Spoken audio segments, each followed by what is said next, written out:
About what? I'm not about what? You don't want to fight. You said I'm not about what? You don't want to fight. Man, go to sleep. Go to sleep. Go ahead. You dreaming, man. You talking in your dreams, don't man. Want to fight. What about the Terence Crawford fight? I'm tired of answering questions about it. He already said millions of times that he not fighting me or looking my way, so I'm just tired of answering those questions, you know. And if a fight happened, it happened. You know, I wanted it to happen, but if not, yeah. There's like right now, you got Boots Ennis in your weight class. Definitely. What do you think about him? Oh, he's very, very talented.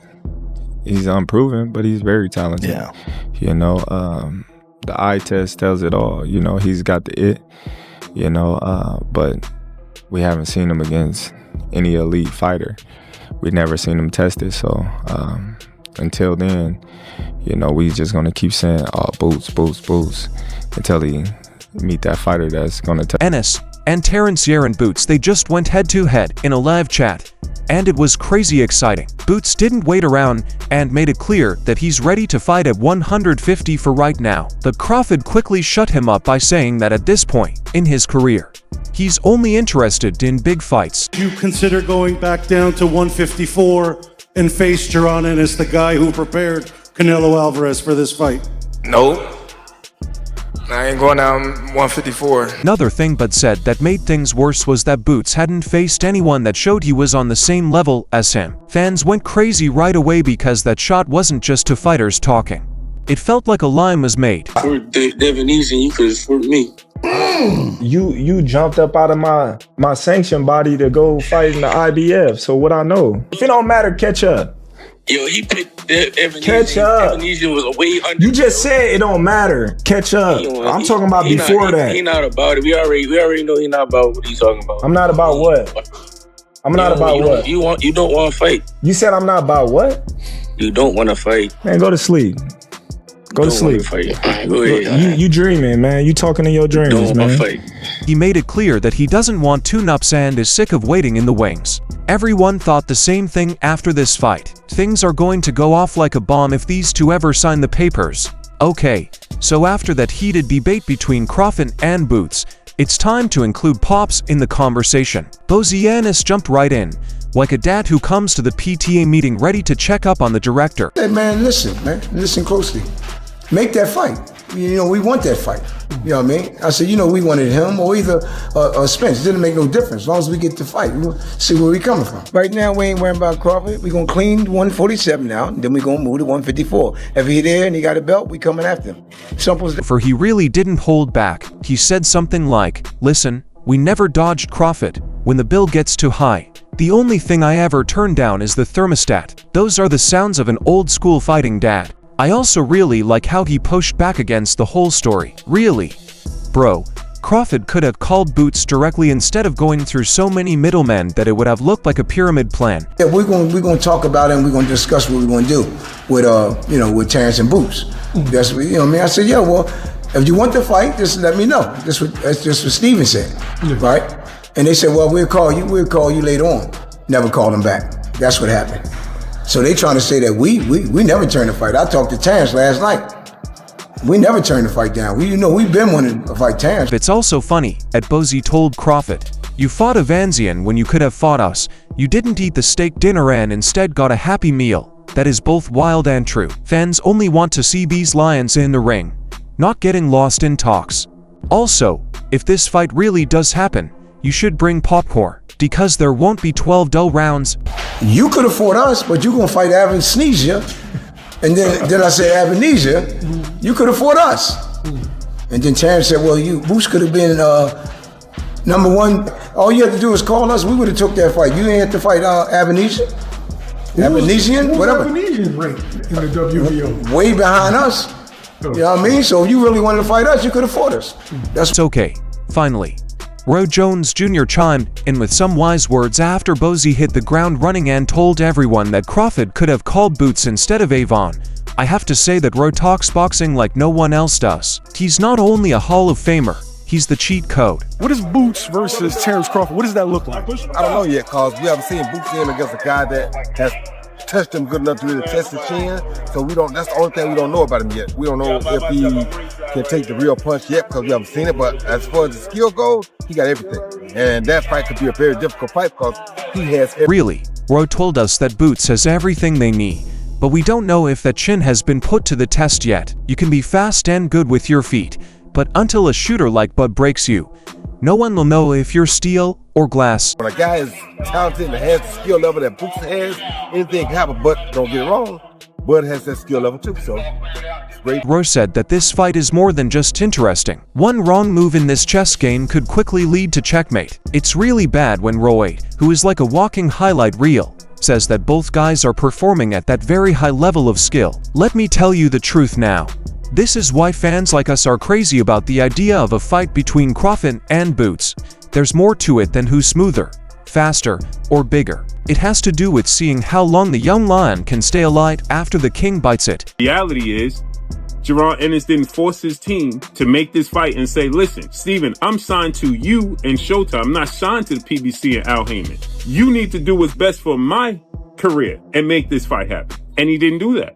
And the rest is history. Terence Crawford moved on. Boots hasn't been easy to beat so far. But Bud is like the last boss in a video game. You can't just beat him by being good. You need to know when to act, be patient, and have a lot of heart. This fight will never just answer the question, is Boots real? What will happen? It will tell us if Crawford's heritage gets another gem or if the torch is finally passed. We win either way because this is the kind of fight that brings boxing to life. Feel that Jaron Ennis against Terence Crawford is the fight. And that can be at 54, it can be at 60. You know, obviously we've got Lima to take care of first, but that for me is one of the great, crossover fights because Boots is the changing of the guard guy. And Crawford's the guy that's been there and done it all and just proved, that he's still very much in his... Okay, so Roy Jones Jr. pretty much said that Boots was the whole deal, but the chin test was a big question mark. Now Timothy Bradley jumps in and says, hold on, don't go crazy. Crawford still has a lot of hills to climb. I love it because Bradley is telling it like it is. That may be great, but people don't just become great. Killers like Benavidez Jr. and even the puzzle master Bivol put it to the test. Back to Benavidez. Damn, if Benavidez come back down to 168, man, that's another crazy matchup for Terence Crawford. Because, again, look, with the skill set of Crawford, and everything else he brings, right? These guys have skills too, and they bigger than he is. See, and that's difficult. That's gonna be real. There's some truth to what Bradley says. Crawford beating Canelo was like taking the sword of the great power out of the stone. If he goes after giants at level 168 or higher, though, the danger is mythological. This isn't about can Bud win. In this picture is Bud. He is smarter than guys who look like they were made in a fighting lab. Fans love that kind of excitement. Let me say this now. Bradley may sound like he's putting cold water on Crawford's party, but he's really just getting us excited. When a past champion says, Crawford could actually lose if he plays with fire against those monsters, you know the fight is real and will define his legacy. So, I mean, look, if Crawford can go down and face that dude, bro, man, whoo, Crawford's legacy, everybody will be tuning in just to see Terence Crawford's greatness because he's a mega star now. So it don't matter who Terence fight. Everybody gonna be tuning in to see the greatness of Terence. I also like how Bradley poked fun at Floyd by telling him to calm down and enjoy the ride. I've never heard a sit down like that before. Champ. In the end, Crawford is in a unique position where the boxing world will watch him win, lose, or draw just to see if he can solve problems that no one else wants to touch. Really, isn't that what makes fighting so beautiful? The fights aren't easy. It's the big stage where you either become famous or lose face because you fought the guy everyone told you not to. That's why we can't turn away. That Bivol fight. Yeah, on this channel, if you stay tuned on this channel, y'all know that Bivol was a miracle fight.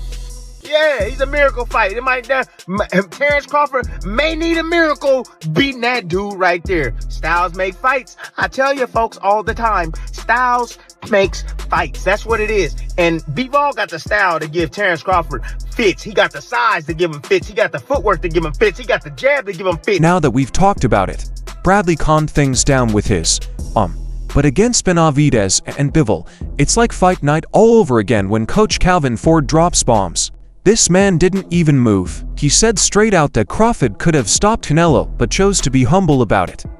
Think about that. The pound-for-pound king is sparring with Canelo like it's a pickup game, telling him, "All right, champ, you can leave with your pride still alive. It's not just fighting IQ, that's fighting for good." And Calvin was right on the mark. When Canelo was stuck in the matrix, he threw everything but the kitchen sink, and Crawford was just reading it, like the Twitter feed from last night.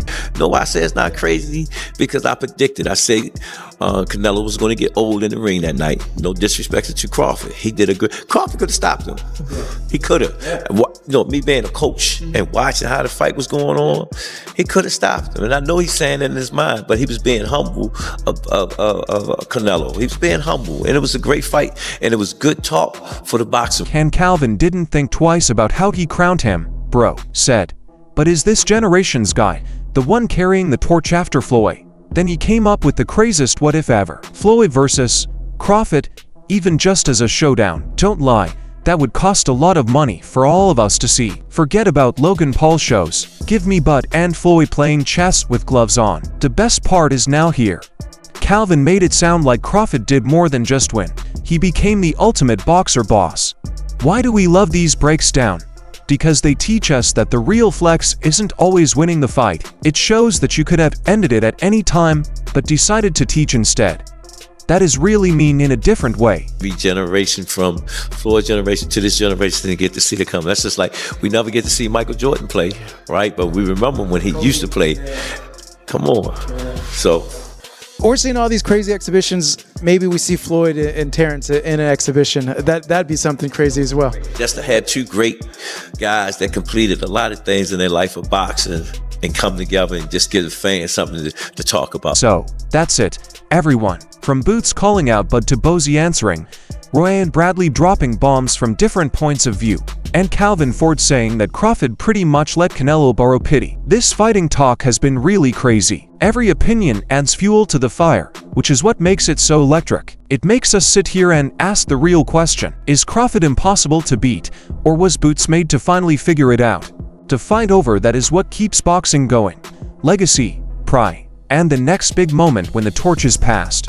It's your turn now. Share your ideas in the box below. Bud or Boots? Who really has the upper hand? And could Crawford ever put everything on the line against the Giants? As Bradley said, let's start this argument. So, don't forget to like, share, and follow to Fight Motive. It's your best way to see all the action. We'll see you next time.